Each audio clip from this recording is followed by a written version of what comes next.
नमस्कार, आपल्या चॅनलच्या टिफिन सिरीजमध्ये तुमचं खूप खूप स्वागत। आज आपण खमंग टेस्टी अशी टिफिन रेसिपी बनवणार आहोत। तिचं नाव आहे प्रोटीन बाईट। यामध्ये मी हिरवे मूग वापरलेले आहेत, जे स्प्राउटेड म्हणजे मूग आलेले हिरवे मूग वापरलेले आहेत। त्यामुळे ही रेसिपी प्रोटीन बाईट्स हे अगदी 100% प्रोटीन फील्ड आहे। मुलांच्या वाढत्या वयासाठी अगदी उत्तम अशी ही टिफिन रेसिपी आहे। तुम्ही पाहू शकता आतमध्ये पूर्णपणे आपले हे स्टफिंग भरलेलं आहे मस्त असं, आणि आपण हे बाईट्स बनवल्यामुळे मुलंही आनंदाने खातात। मस्त आहे। या छोट्या खवईला तर हे भरपूरच आवडलेले आहेत। अगदी सहज झटपट होणारे, अगदी कमी इन्ग्रेडियंटमध्ये घरच्या साहित्यात कुठलेही मसाले न वापरता आपण ही प्रोटीन बाईट्सची रेसिपी बनवणार आहोत। मंडळी, याआधी मी बनवलेल्या टिफिन सिरीजच्या रेसिपीजना तुम्ही भरपूर असा छान प्रतिसाद दिलात, त्याबद्दल धन्यवाद। आणि आजची ही रेसिपी मुलांना तितकीच आवडणार आहे। मुलं डबा फस्त करून येणार आहेत। यात स्प्राउटेड हिरवे मूग वापरलेत हे तर मुलांच्या अजिबात लक्षात येत नाही, आणि गॅरंटी आहे की मुलं डबा पूर्णपणे संपून येतील। तर अशा या खमंग टेस्टी प्रोटीन बाईटची रेसिपी पटकन सुरू करूया।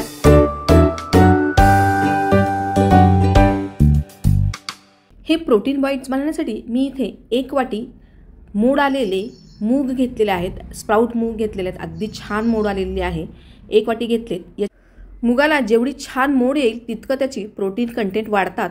आता याच्यामध्ये आपण 3 लसणाच्या पाकळ्या घालता, त्यानंतर एक अर्धा इंच आलं घातलेलं आहे, आणि शेवटी 1 हिरवी मिरची तुकडे करून घातलेली आहे। एकच घातलेली आहे कारण आपण मुलांसाठी टिफिन बनवतोय, आणि ही मिरची मीडियम तिखट आहे। मोठ्यांसाठी बनवत असाल तर तुम्ही 1-2 मिरच्या आणखी वाढवू शकता। आता याच्यामध्ये चवीपुरतं मीठ घालते। याची आता आपण पेस्ट करून घेणार आहोत मिक्सरमध्ये। पेस्ट थोडीशी ओबडधोबड राहिली तरी काही हरकत नाही।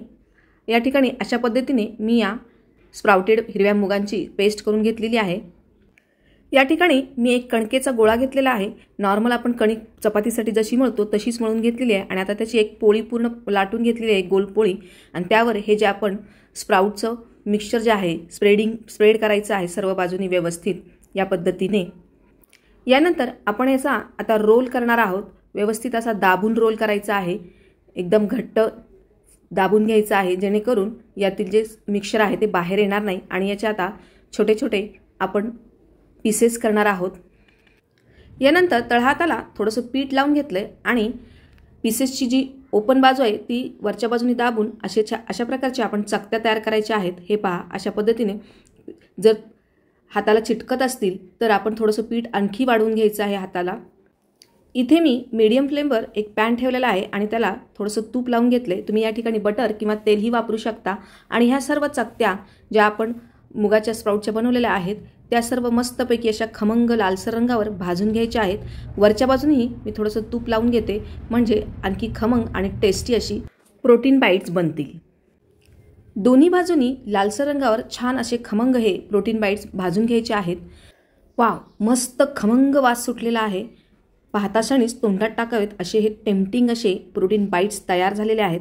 तुम्ही पाहू शकता हे प्रोटीन बाईट्स नुसतेही खायला छान लागतात, खमंग लागतात। तर मी या ठिकाणी इथे याला सॉस बरोबर सर्व केलेलं आहे। अगदी टेम्पटिंग असे हे खमंग असे प्रोटीन बाईट्स तयार झालेले आहेत। मुलांना लक्षातही येणार नाही इतके स्प्राउटेड मूग हिरव्या मुगापासून बनवलेले आहेत, लगेच फस्त करतील इतके हे टेस्टी मस्त डिलिशियस झालेले आहेत। तुम्ही पाहू शकताय आतमध्ये मुगाचे जे मिक्सचर आहे ते पूर्णपणे छान भरलेलं आहे। आता आपण खाणाऱ्याकडूनच याची टेस्ट जाणून घेऊयात।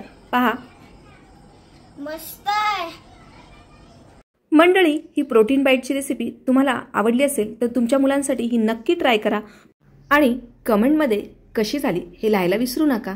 त्याचबरोबर या व्हिडिओला लाईक करा, शेअर करा, आणि हो, जर तुम्ही चॅनलवर नवीन असाल तर चॅनलला पटकन सबस्क्राईब करा। अगदी निःशुल्क आहे। वेळात वेळ काढून व्हिडिओ पाहिल्याबद्दल धन्यवाद।